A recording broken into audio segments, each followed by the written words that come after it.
जय श्री कृष्णा। और कैसे हो सब? अपने कमेंट के माध्यम से जरूर बताएं, क्योंकि आपके जो कमेंट होते हैं वो हमें हौसला देते हैं।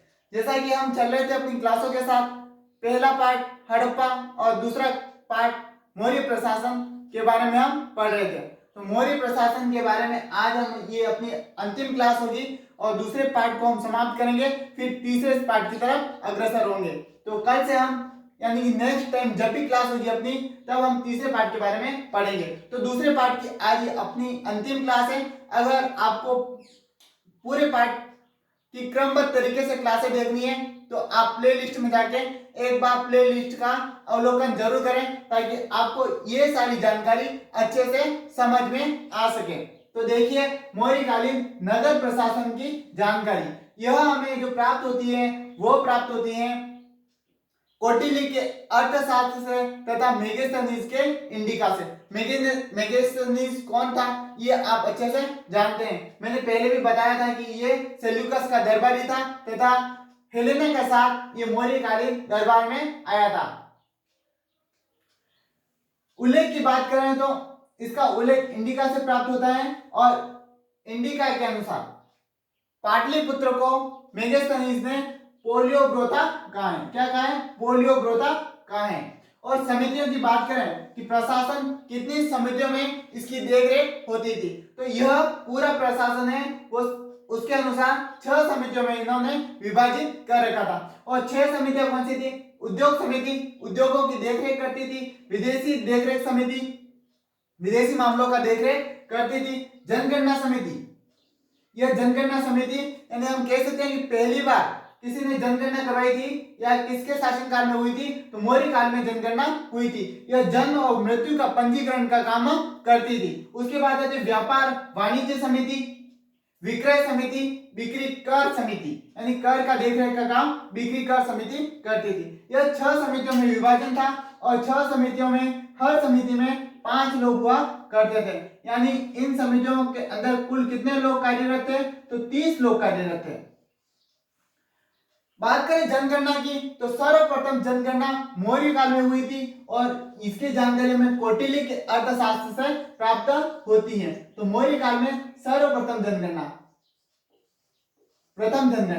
उसके बाद अगर बात करें तो आधुनिक जनगणना, आधुनिक भारत की सर्वप्रथम जनगणना कब हुई थी? तो वो हुई थी आपके 1872 में। और किसके शासनकाल में हुई थी? तो लॉर्ड मेयो के काल में हुई थी। मेयो के काल में हुई थी। और उसके बाद होती है दशकीय जनगणना। सबसे पहले कब हुई थी? तो दशकीय जनगणना सबसे पहले हुई थी 1881 में। किसके शासनकाल में हुई थी? तो लॉर्ड रिपन के काल में यह हुई थी। लॉर्ड रिपन के काल में सर्वप्रथम दशकीय जनगणना हुई थी। अब अगर बात करें तो न्याय प्रणाली क्या थी? तो न्याय व्यवस्था की बात करें तो सर्वाधिक किसी भी साम्राज्य में ले लीजिए, न्याय व्यवस्था का सर्वोच्च अधिकारी कौन होगा यानी न्यायाधीश कौन होगा, जिसका मत सर्वोपरि होगा, यानी उसका उल्लंघन कोई नहीं कर सकता। तो उल्लंघन की बात करें तो न्यायाधीश कौन होता था? सम्राट होता था। या फिर बात करें राजा, सर्वोच्च अधिकारी होता था। इसने जो कह दिया वही होना है। उसके बाद करें गुप्तचर, तो इस मौर्यकालीन साम्राज्य में 2 प्रकार के गुप्तचर होते थे और गुप्तचर किसी भी शासक के लिए बहुत ही महत्वपूर्ण भूमिका अदा करते थे। गुप्तचर व्यवस्था अगर जितनी मजबूत है उतना ही साम्राज्य मजबूत होगा।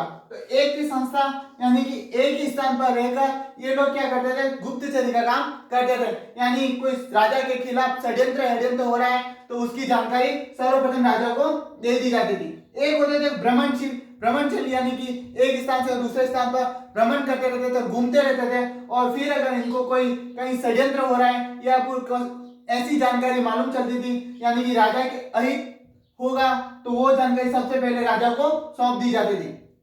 आगे बढ़ते हैं तो सैन्य प्रशासन यानी सैनिक व्यवस्था थी, यह मौर्यकालीन कैसी थी? तो सैनिक व्यवस्था की बात करें तो यह सबसे बड़ी सैनिक व्यवस्था थी। बहुत अधिक मात्रा में यहाँ पे सैनिक थे, क्योंकि यहाँ पर क्या होता था कि सबसे पहले अगर बात करें तो यहाँ की जो जमीन थी वो बहुत उपजाऊ थी, जिसके कारण यहाँ क्या है का उत्पादन बहुत ज्यादा बढ़ता था, राजस्व बहुत अधिक प्राप्त होता था, यानी अर्थव्यवस्था में देखे तो यह उन्नत अवस्था में था, यानी यहाँ राजस्व धन बहुत ज्यादा, यानी कि सोने की चिड़िया की बात करें तो यह जो मगध साम्राज्य वो सोने की चिड़िया कहा जाता था, यानी कि यहाँ पर पैदावार इतनी अधिक होती थी कि उनको पैसा धन बहुत ज्यादा मिलता था। दूसरी बात करें, पास में ही इनके क्या था कि जंगल था, वहां पे हाथी बहुत पर्याप्त मात्रा में थे, तो यहाँ पे हाथियों की सेना संगठन करने में इनको कोई कमी नहीं होती थी। जैसे कि सर्वप्रथम चंद्रगुप्त मौर्य ने हेलेना के साथ जब विवाह करा था, तब चंद्रगुप्त मौर्य ने सेल्यूकस को भेंट स्वरूप 500 हाथी दिए थे।